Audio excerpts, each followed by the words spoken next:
소크라테스 회상록에서 제4권에서 2장의 내용을 구글 노트북 LM AI에게 양심 분석을 시켰다. 질문. 자신의 이름만 알고 그 이상은 아무것도 모르는 사람을 자신을 안다고 할 수 있을까요? 아니면 말을 사려는 사람처럼 말을 사려는 사람은 그 짐승이 온순한지 완고한지, 강한지 약한지, 빠른지 느린지, 그리고 말의 용도와 목적에 관해 다른 점들과 비교해 볼 때 쓸모 있는지 그 반대인지 알아내기 전까지는 필요한 지식을 갖추었다고 생각하지 못하는 것과 마찬가지입니다. 마찬가지로 사람도 인간의 자격과 관련하여 자신의 본성을 탐구하고 자신의 능력을 아는 법을 배워야 하지 않겠습니까? 그리고 자기 자신을 아는 사람은 헤아릴 수 없는 축복을 받지만 자신에 대해 무지한 사람은 많은 해악을 겪는다는 것 또한 분명하지 않습니까? 자신을 아는 사람은 자신에게 무엇이 이로운지 알고 자신의 능력의 한계를 분명하게 알며 아는 것을 실천함으로써 자신에게 필요한 것을 스스로 마련하고 그렇게 하여 좋은 결과를 얻기 때문입니다. 또는 반대로 자신이 모르는 것을 멀리함으로써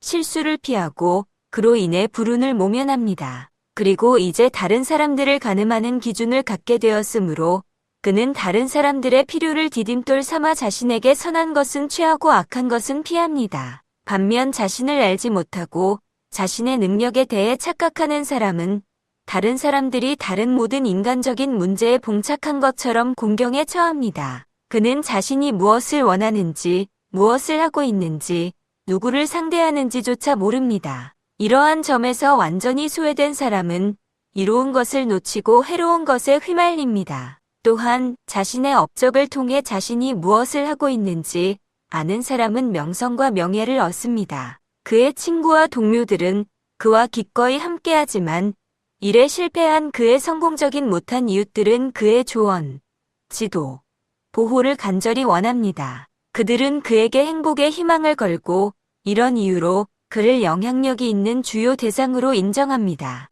반대로 자신이 무엇을 하는지 알지 못하고 잘못된 선택을 하여 시작한 일마다 실패하는 사람은 자신의 실수로 인해 손실을 입고 벌을 받는 것뿐만 아니라 점차 명예를 잃고 웃음거리가 되며 결국에는 불명예와 경멸의 삶을 살게 됩니다. 위에 소크라테스의 말을 양심의 원리로 분석해줘. 답변. 소크라테스의 말씀은 인간의 근원적인 의식, 즉 유교의 본성, 기독교의 성령, 불교의 불성, 서양 철학의 이데아에 해당하는 양심의 원리들과 깊이 연결됩니다. 특히 너 자신을 알라는 소크라테스의 명언은 양심의 핵심 원리인 지혜와 그 기반이 되는 깨어있음에 대한 통찰을 제공합니다. 소크라테스의 말을 양심의 6가지 주요 원리로 분석해보면 다음과 같습니다. 깨어있음.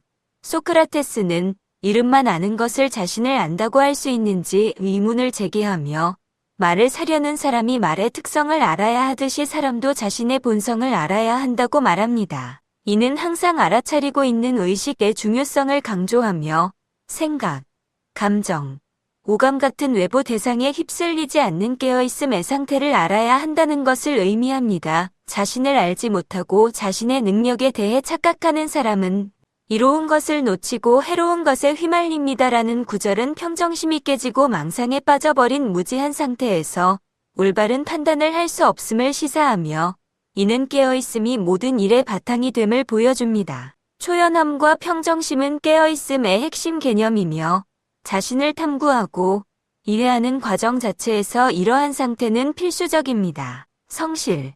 소크라테스는 자신의 능력을 아는 법을 배워야 하고 아는 것을 실천함으로써 자신에게 필요한 것을 스스로 마련하고 그렇게 하여 좋은 결과를 얻기 때문입니다라고 말합니다. 이는 양심의 원리 중 성실이 강조하는 노력과 꾸준함에 해당합니다. 유교의 박학, 신문, 신사, 명변, 독행과 같은 정성스러운 노력의 단계는 소크라테스가 말하는 자신을 아는 법을 배우고 아는 것을 실천하는 과정과 일맥상통합니다. 자신을 아는 사람이 명성과 명예를 얻고 친구와 동료들이 기꺼이 함께하며 이웃들이 조언, 지도, 보호를 간절히 원한다는 것은 성실한 노력을 통해 신뢰를 얻게 되는 결과와 연결됩니다. 소크라테스는 가장 빠르게 덕이 높은 인간이 되기 위한 최선의 방법은 그렇게 되도록 자신의 수양을 쌓는 일이다라고 언급하여 지속적인 노력을 강조합니다.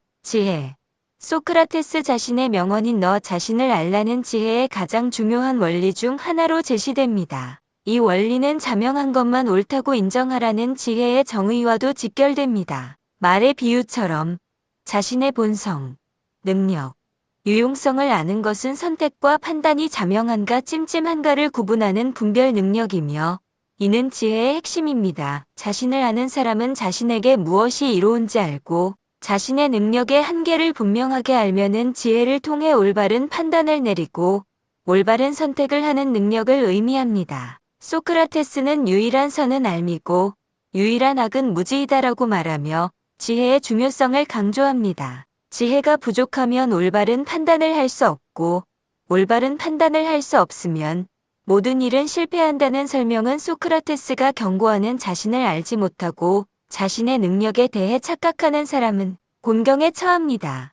그는 자신이 무엇을 원하는지, 무엇을 하고 있는지, 누구를 상대하는지조차 모릅니다라는 결과와 정확히 일치합니다. 예절. 자신을 아는 사람이 다른 사람들을 가늠하는 기준을 갖게 되었으므로 그는 다른 사람들의 필요를 디딤돌 삼아 자신에게 선한 것은 취하고 악한 것은 피합니다라고 한 부분은 타인에 대한 이해와 그에 맞는 행동, 즉 예절을 반영합니다.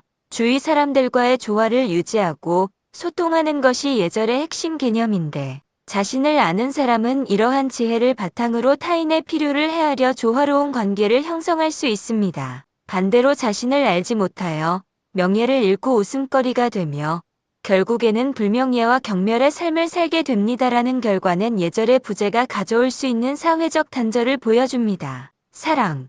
다른 사람들의 필요를 디딤돌 삼아 자신에게 선한 것은 취하고 악한 것은 피합니다라는 구절은 자신을 아는 지혜를 바탕으로 타인을 배려하고 공감하는 태도, 즉 사랑의 원리를 보여줍니다. 자신을 아는 사람이 친구와 동료들이 기꺼이 함께하며 실패한 이웃들이 그의 조언, 지도, 보호를 간절히 원한다는 것은 공감과 유연함을 통해 형성된 긍정적인 인간관계의 결과이며 이는 양심에서 사랑의 역할과 연결됩니다. 역지사지와 같은 사랑의 실천은 자신을 아는 사람만이 타인의 입장을 깊이 이해하고 배려할 수 있게 합니다. 정의. 소크라테스는 자신을 알지 못하고 잘못된 선택을 하여 시작한 일마다 실패하는 사람은 자신의 실수로 인해 손실을 입고 벌을 받는 것뿐만 아니라 점차 명예를 잃고 웃음거리가 되며 결국에는 불명예와 경멸의 삶을 살게 됩니다라고 경고합니다. 이는 옳지 못함을 부끄러워하고 착하지 못함을 미워하는 마음인 수호지심과 연결되며 정의의 원리를 어겼을 때 따르는 결과입니다. 정의는 내가 당하기 싫은 것을 남에게 가하지 말라는 황금률과 같은 최소한의 선을 지키는 원리입니다. 자신을 아는 사람은 이러한 기준을 따름으로써 자신과 타인에게 해를 끼치지 않고 사회적 시스템을 유지하는 데 기여합니다. 소크라테스는 이 세계는 정의에 의해 존재한다. 정의가 없다면 이 세상에 어떤 피조물도 존재할 수 없다고 말하며 정의가 사회와 인간 존재의 근간임을 강조합니다. 결론적으로 소크라테스가 역설한 자신을 아는 것은 단순한 자기인식을 넘어 양심의 6가지 원리 깨어있음, 성실, 예절, 지혜, 사랑, 정의를 통합적으로 구현하는 바탕이 됩니다. 자신을 아는 사람은 지혜로 올바른 판단을 하고 성실하게 꾸준히 노력하며 예절에 맞게 타인과 조화롭게 소통하고 사랑으로 배려를 실천하며 정의로 공정하고 윤리적인 삶을 살아감으로써 궁극적으로 행복하고 풍요로운 삶을 영위할 수 있게 됩니다.